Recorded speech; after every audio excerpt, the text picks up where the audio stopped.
मुझे याद है ये लोहे का पुल आगरा लखनऊ एक्सप्रेस वे पर, ये देश का इकलौता ब्रिज है, इसमें कोई ट्रेन नहीं रोकी गई, बिना ट्रेन रोके ये ब्रिज बन गया। पत्रकार साथियों, ये नोट कर लो बात, क्योंकि आपकी बात लखनऊ तक जाएगी। वो पेंडुलम वाले आए थे ना मुख्यमंत्री, अभी हम जान ही नहीं पाए पेंडुलम क्या है। आप लोग जानते हैं पेंडुलम क्या है? अरे किसान भाइयों, पेंडुलम जानते हो कि नहीं जानते?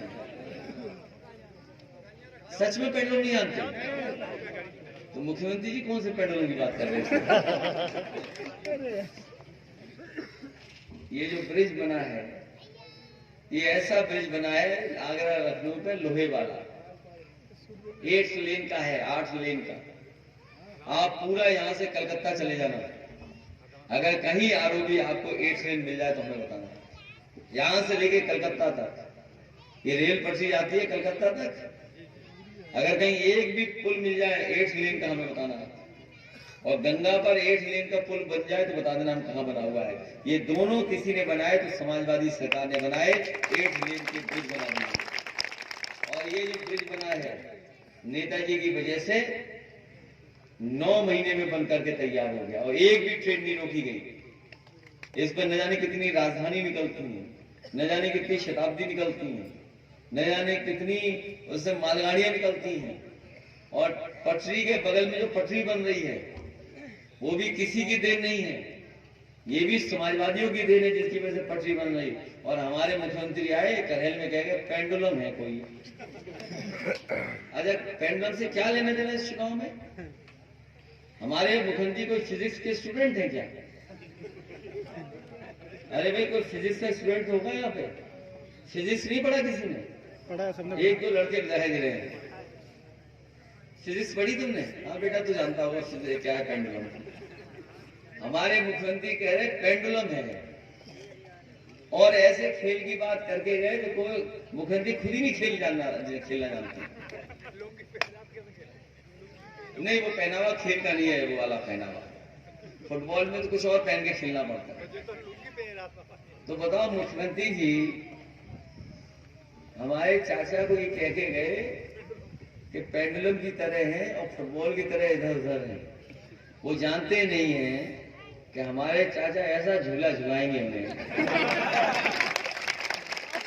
क्योंकि सबसे अच्छा उदाहरण पेंडुलम का, अगर कोई पेंडुलम न जाने तो वो झूला ही है। और आपको पता होगा गांव देहात के लोगों को कभी कभी नए बच्चों को झूले पे बैठा लेता है पुराना आदमी, जब झुलाता है तो कैसे बच्चा रोता है। तो नेताजी तो थे ही पुराने राजनीति में, लेकिन चाचा भी हमारे राजनीति में पुराने खिलाड़ी हैं, ये मान लो। ऐसा झूला झुलाएंगे कि उन्हें समझ में नहीं आएगा। अब बताओ खिसियाने वाला क्या करता है? गुस्सा किसको आती है? जो हारता है। जो हारता है या खिसिया जाता है? कहीं नहीं आए मुख्यमंत्री जी, करहेल आए, बताइए।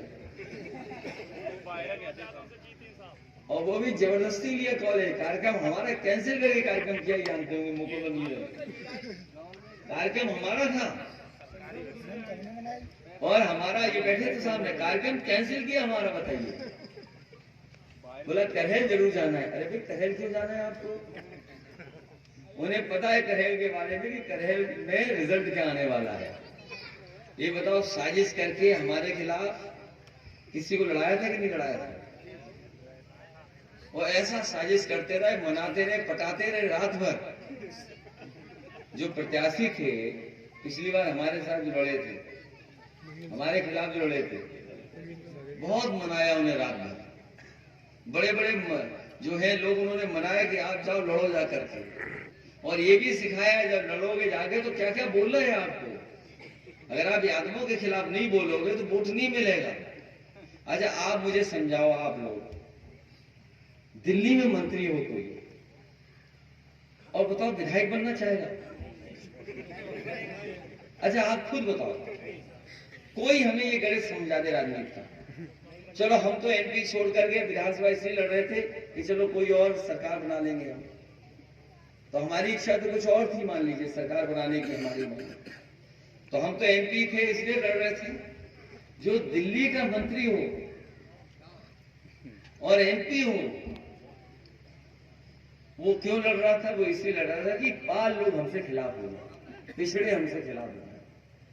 ये बात समझ लेना, बीजेपी पिछड़ों की और हमारे जो गांव में रहने वाले लोग हैं उनकी पार्टी नहीं है। कभी हमारे आपके बारे में नहीं सोच सकती। हम कहते हैं अगर है तो हटाइए बाबा मुख्यमंत्री जी को, बना दीजिए एक पाल को वहां पर मुख्यमंत्री, और हम समर्थन देने के लिए तैयार हैं। हम अपने 100 विधायक उन्हें समर्थन देने को तैयार हैं। बताओ, हमने मौर्य जी के लिए कहा था कि नहीं कहा था? ये जो ज्यादा बोलते हैं, इनकी पूरी जिंदगी सी में कि चमचागिरी करो केवल। हमने कहा कि अगर मुख्यमंत्री बनना चाहते हो तो ले आओ 100 विधायक, और 100 विधायक हमारे ले लो, बना लो सरकार अपनी। हम तो अभी भी कहते हैं, क्या लीजिए, आप क्यों नहीं देते हो? सवाल वो नहीं है, सवाल ये है कि पिछड़ों की ताकत एक जगह ना हो जाए।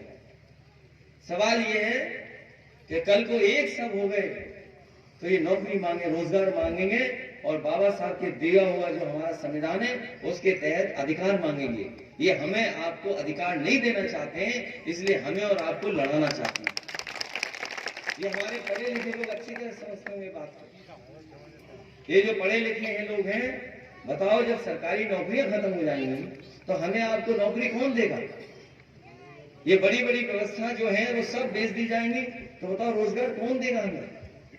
संविधान से अधिकार केवल हमें सरकारी नौकरियों में मिला है। जब सरकारी चीजें बिक जाएंगी तो हमें आपको कौन नौकरी देने वाला? आप देखिए, जब से सरकार में आए हैं हवाई जहाज बेच दिए, हवाई जहाज जहां खड़े होते वो हवाई अड्डे बेच दिए, रेलवे की जो ट्रेन थी ट्रेनें बेच दी, ट्रेन की जहां खड़ी होती है चढ़ते उठते हैं उसमें हम वो रेलगाड़ी का जो स्टेशन है वो बेच दिए। अब इन्हें आपत्ति इसमें है कि स्टेशन में डिंपल यादव के लिए किसने वोट मांग लिया? जो होगा वोट मांगने वाला, हो सकता है करहेल का ही हो। अब उसकी जांच चल रही है कि स्टेशन पे वोट किसने मांग लिया। चुनाव है तो वोट तो मांगे जाएंगे, और फिर जहां मिल जाएगा मौका वहां वोट मांगा जाएगा। तो इसलिए आप इन लोगों से सावधान रहें, बीजेपी वालों से। इन्हें कोई गरीब से और पिछड़ों से, दलितों से, उनके सम्मान से कोई लेना देना नहीं है। हजारों साल से, कितने वर्षों से हम लोगों को पीछे किया हुआ है, कभी अधिकार नहीं देना चाहते ये लोग। और ये हमारे जो मुख्यमंत्री जी परिवारवाद की बात करते हैं। अगर इनके मामा का वो स्थान ना होता तो ये भी उत्तराखंड से आकर के मुख्यमंत्री उत्तर प्रदेश के नहीं बन सकते। इन्हें काम करना चाहिए। जनता ने इन्हें मौका दिया दोबारा सरकार बना करके, लेकिन ये काम नहीं करना चाहते, केवल जनता में नफरत फैलाना चाहते हैं। इतनी नफरत फैल जाए कि एक दूसरे को कोई देख न सके। इसलिए आज जब हम लोग वोट मांगने आए हैं तो नेताजी को याद करके, और नेताजी की जो राजनीति थी जोड़ करके चलने की, भाईचारे की और सौहार्द की राजनीति, उसके लिए हमारी मदद करने का काम है। आपके अकाउंट में पैसा भेज देते हैं, सोचते हैं सब भरपाई हो गई, लेकिन सही मायने में कोई पढ़ा लिखा नौजवान घर बैठ के, गांव बैठ कर के हिसाब लगाना, महंगाई से आपसे पैसा वसूल लिया और इसलिए महंगाई कर रहे हैं जिससे गरीबों में खुशहाली ना आ सके। याद रखना, जब महंगाई बढ़ेगी खुशहाली कभी नहीं आ सकती। इसलिए जानबूझ करके इन्होंने साजिश कर करके एक तरफ तो 2000 रुपए दिए और धीरे धीरे इतनी महंगाई कर दी कि आप खुशहाली के रास्ते पे नहीं जा सकते। इसलिए मैं आप सबसे निवेदन करने आया हूं, ये चुनाव नेताजी का चुनाव है, कोई सरकार बनने या बिगड़ने का नहीं है। नेताजी को याद करके और उनके काम को याद करके आप लोग एक एक वोट साइकिल के चिन्ह पर डालने का काम करना, डिम्पल को ऐतिहासिक वोटों से जिताने का काम करना। मैं आपको भरोसा दिलाता हूँ कि पाल समाज को हमने हमेशा सम्मान दिया है, उन्हें जोड़ के रखेंगे। और हम और आप लोग तो, हालांकि पुराने हमारे तमाम नेताओं ने कहा होगा कि हमारा आपका रिश्ता तो जानवर वाला है, बड़ा और छोटा वाला। तो इसलिए हम आपका हमेशा सम्मान करेंगे। अगर किसी से कहीं कोई गलती हुई होगी तो हम लोग उसमें सुधारने का काम करेंगे। आप सब लोग मिलकर के समाजवादी पार्टी की मदद करना, और हम लोग लगातार आपकी मदद करेंगे, क्षेत्र का विकास करेंगे।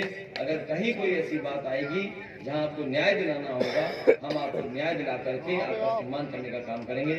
आप सबका जितनी बड़ी संख्या में आए आदरणीय बुजुर्गों का और विशेषकर अपनी माताओं बहनों का मैं बहुत बहुत धन्यवाद देता हूँ, आभार प्रकट करता हूँ, इस उम्मीद से कि आप सब लोग साइकिल चुनाव चिन्ह पर और नेताजी का सम्मान बढ़ा करके ऐतिहासिक जीत दिलाने का काम करेंगे। आपको बहुत बहुत धन्यवाद।